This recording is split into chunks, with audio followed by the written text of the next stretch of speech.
कभी सोचा है किसी देश का नागरिक होने का मतलब असल में क्या होता है? ये सिर्फ एक आईडी कार्ड या पासपोर्ट रखने की बात नहीं है। नहीं, ये अपनेपन, अधिकारों और जिम्मेदारियों की एक बहुत गहरी भावना है। तो आज हम नागरिकता की इसी दिलचस्प दुनिया को और करीब से समझने वाले हैं।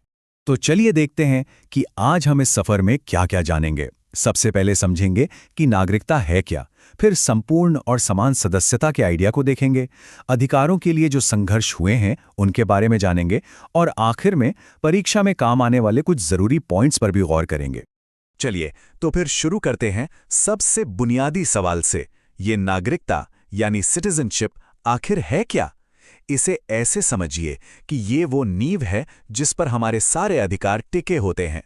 तो सबसे सीधी और सरल परिभाषा यह है कि नागरिकता का मतलब है किसी राजनीतिक समुदाय, जैसे कि कोई देश, उसका पूरी तरह से और बराबरी के साथ सदस्य होना। अब यहाँ पर ये दो शब्द, संपूर्ण और समान, बहुत ज्यादा मायने रखते हैं। इस सदस्यता से होता क्या है? इससे हमें एक सामूहिक पहचान मिलती है। जैसे हम कहते हैं कि हम भारतीय हैं, या कोई कहता है कि वो जापानी हैं या जर्मन हैं। यही पहचान हमें अपने देश से कुछ अधिकारों और सुरक्षा की गारंटी भी देती है, फिर चाहे हम दुनिया के किसी भी कोने में क्यों ना हो।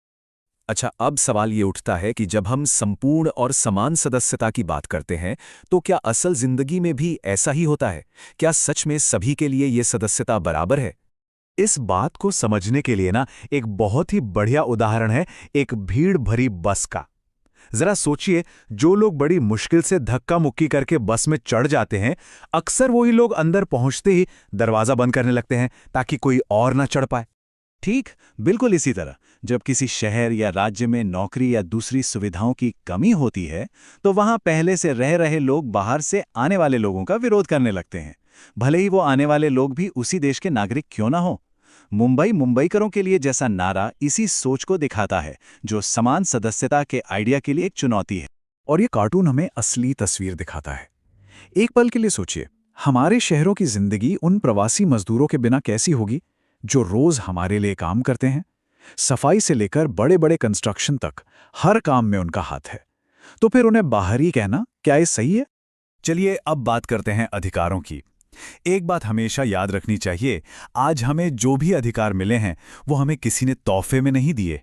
इनके पीछे लंबी लड़ाइयों और संघर्षों का एक पूरा इतिहास है। मार्टिन लूथर किंग जूनियर का ये कहना हमें याद दिलाता है कि अपने हक की लड़ाई शांति और अहिंसा के रास्ते पर चलकर भी जीती जा सकती है। उन्होंने अमेरिका में नागरिक अधिकारों के लिए एक बहुत बड़ा आंदोलन चलाया था। आइए इस पर एक पल के लिए सोचते हैं। इतिहास में इसका एक बहुत बड़ा उदाहरण है दक्षिण अफ्रीका। जिस समय वहां रंगभेद की नीति थी, क्या वहां के अश्वेत नागरिकों को सच में देश का एक पूर्ण और समान सदस्य माना जाता था? जवाब है बिल्कुल नहीं। ये स्लाइड उस भयानक भेदभाव को एकदम साफ साफ दिखाती है। एक तरफ श्वेत नागरिकों को वोट देने, कहीं भी प्रॉपर्टी खरीदने और आजादी से घूमने का हक था।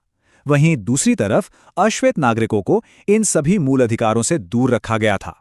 उनके स्कूल, उनके रहने की जगहें, सब कुछ अलग और बहुत ही खराब हालत में थीं। ये असमान नागरिकता का एक जीता जागता उदाहरण है। लेकिन लोगों ने इस अन्याय को कभी चुपचाप सहा नहीं। दुनिया भर में लोगों ने हमेशा बराबरी और इंसाफ के लिए अपनी आवाज उठाई है, आंदोलन किए हैं और गलत व्यवस्था को बदलने के लिए लगातार संघर्ष किया है। समाजशास्त्री टी.एच. मार्शल ने अधिकारों को बेहतर तरीके से समझने के लिए उन्हें 3 हिस्सों में बांटा है। पहले हैं नागरिक अधिकार, जैसे बोलने की आजादी और कहीं भी आने जाने की आजादी। फिर आते हैं राजनीतिक अधिकार, मतलब वोट देने और चुनाव लड़ने का अधिकार। और तीसरे हैं सामाजिक अधिकार, जो एक अच्छी जिंदगी के लिए जरूरी हैं, जैसे अच्छी शिक्षा और स्वास्थ्य का अधिकार। सदस्यता और अधिकारों के बाद अब समझते हैं कि एक नागरिक और एक राष्ट्र का रिश्ता कैसा होता है। ये जो एक देश का होने की भावना है, ये आखिर बनती कैसे है?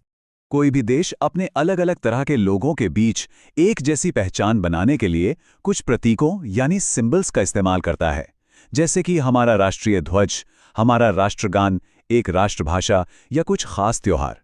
ये सब मिलकर हमें एक होने का एहसास दिलाते हैं। एक अच्छे लोकतांत्रिक देश की सबसे बड़ी कोशिश यही रहती है कि उसकी राष्ट्रीय पहचान इतनी बड़ी और सबको साथ लेकर चलने वाली हो कि हर नागरिक, चाहे वो किसी भी धर्म, जाति या भाषा का हो, खुद को उस देश का एक जरूरी हिस्सा महसूस करे। चलिए, तो अब समय है एक छोटे से रिकैप का। फटाफट दोहराते हैं कि आज हमने क्या-क्या मुख्य बातें सीखी। तो हमने जाना कि नागरिकता का मतलब है बराबरी की सदस्यता। हमने ये भी देखा कि कैसे बाहरी और अंदरूनी का झगड़ा इस बराबरी के लिए एक चुनौती है। हमने सीखा कि हमारे अधिकार लंबे संघर्षों की देन है और एक लोकतांत्रिक देश को सबको साथ लेकर चलने वाली पहचान बनानी चाहिए। और अब वो हिस्सा जो परीक्षा के लिए बहुत जरूरी है। इन पॉइंट्स को ध्यान से सुनिए और याद रखने की कोशिश कीजिए। पहली बात, नागरिकता की सबसे सटीक परिभाषा है संपूर्ण और समान सदस्यता। दूसरी बात, समान अधिकार अपने आप नहीं मिलते, उनके लिए संघर्ष करना पड़ता है, जैसा दक्षिण अफ्रीका में हुआ। तीसरी, टी.एच. मार्शल के अनुसार अधिकार 3 तरह के होते हैं: नागरिक, राजनीतिक और सामाजिक। और चौथी बात, प्रवासियों जैसे मुद्दे हमें दिखाते हैं कि असल में सबके लिए बराबरी लाना कितना मुश्किल काम है। और आखिर में एक सवाल हम सबके सोचने के लिए। हमने अधिकारों की तो बहुत बात की, लेकिन एक अच्छा नागरिक होने के नाते हमारी जिम्मेदारियां क्या हैं? अपने समाज और देश के प्रति हमारी क्या ड्यूटी है? इस पर सोचिएगा जरूर।